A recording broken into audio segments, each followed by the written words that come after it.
అమ్మ మనం పుడుతూనే చూస్తే మొదట కనిపించే రూపం. అయితే ఆమె బుగ్గలపైనే మొదటి చిరునవ్వు.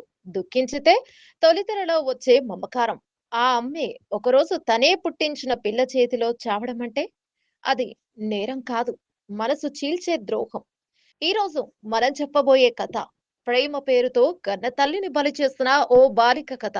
ఇది జీడిమెట్లలో జరిగిన దేశం నిర్ఘాంతపోయిన ఘటన. ప్రాణాల మీదుగా నడిచిన ప్రేమ కథ ఇది. కన్న తల్లిని కూతురే ఎందుకు చంపింది అనే విషయంపై సాగిన ఈ ఘటనపై ఇవాల్టి స్పెషల్ స్టోరీ. జీడిమెట్లలో జరిగిన ఈ హత్య కథ మొదట్లో చూస్తే ఓ చిన్నపాటి కుటుంబ తగాదాలా కనిపించొచ్చు. కానీ లోతుగా చూస్తే ఇది ఒక మానవతను పోగొట్టుకున్న ప్రేమ కథ. చిన్నారే తల్లి ప్రాణాలను తీసిన విధానం, దానికిచ్చిన కారణాలు వినగానే గుండె హరించేలా ఉంటాయి.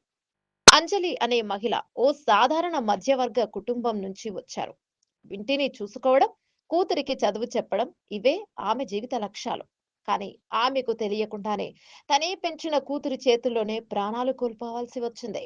చాకలి ఐలమ్మ ముని మనవరాలుగా గుర్తింపు ఉన్న ఈ బాలిక 10వ తరగతి చదువుతున్నప్పుడే ప్రేమలో పడింది. నల్గొండకు చెందిన శివ అనే యువకుడితో ఆమెకు పరిచయం ఏర్పడింది. అది అతి త్వరలోనే ప్రేమగా మారింది. తల్లి అంజలి దీనికి మన్నించలేదు. ఇది నీ చదువు, వయస్సు, ప్రేమేంటి ఇప్పుడు అంటూ క్షమించకుండా మందలించింది. అమ్మ ప్రేమతో మందలించిన ఆ అమ్మాయికి అది అడ్డుగా అనిపించింది. శివతో కలిసి పారిపోవాలని నిర్ణయించుకుంది. వారం క్రితం ఇద్దరూ కలిసి వెళ్లిపోయారు. కానీ 3 రోజుల క్రితం ఆమె తిరిగి ఇంటికి వచ్చింది. అందరూ ఊహించినట్టు నిదానంగా మామూలు జీవితానికి వస్తుందేమో అనుకున్నారు.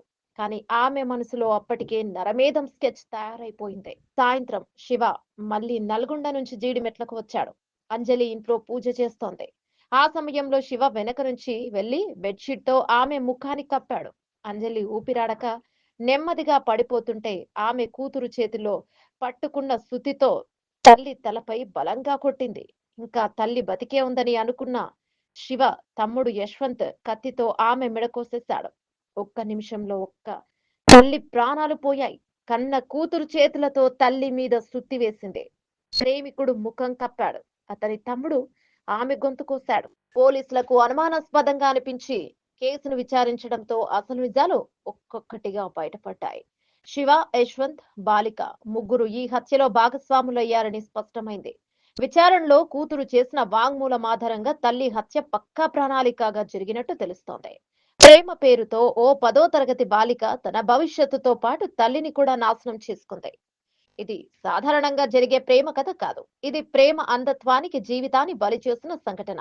బాల్య ప్రేమలు, సోషల్ మీడియా ప్రభావం, తల్లిదండ్రులతో విభేదాలు ఇవన్నీ కలిస్తే ఎంతటి మానసికమైన వినాశానికి దారితీస్తాయో ఈ ఘటన నిరూపిస్తోంది. ఒక్కసారి ఆలోచించండి. ఒక్క అమ్మ ప్రేమతో మందలించడమే ముద్దు బిడ్డను దుశ్చర్యకు పురికొల్పితే సమాజంగా మనం ఎక్కడ నిలబడాలి? ఈ సంఘటన మనకు ఒక హెచ్చరికలా ఉండాలి. పిల్లలతో బంధాన్ని బలపరచడం, వారితో మెలకువగా మాట్లాడటం, ప్రేమను సమర్థవంతంగా చూపించడం ఇప్పుడు కాలానికి తగిన అవసరం. లేదంటే ప్రేమ పేరుతో మరిన్ని కన్న తల్లులు బలైన కథలు మనం వింటూ ఉండాల్సి వస్తుంది. ఎలాంటి ఇంట్రెస్టింగ్ వీడియోల కోసం మా యూట్యూబ్ ఛానల్ ను ఫాలో అవ్వండి. మీ అభిప్రాయాలను కామెంట్ రూపంలో తెలియచేయండి.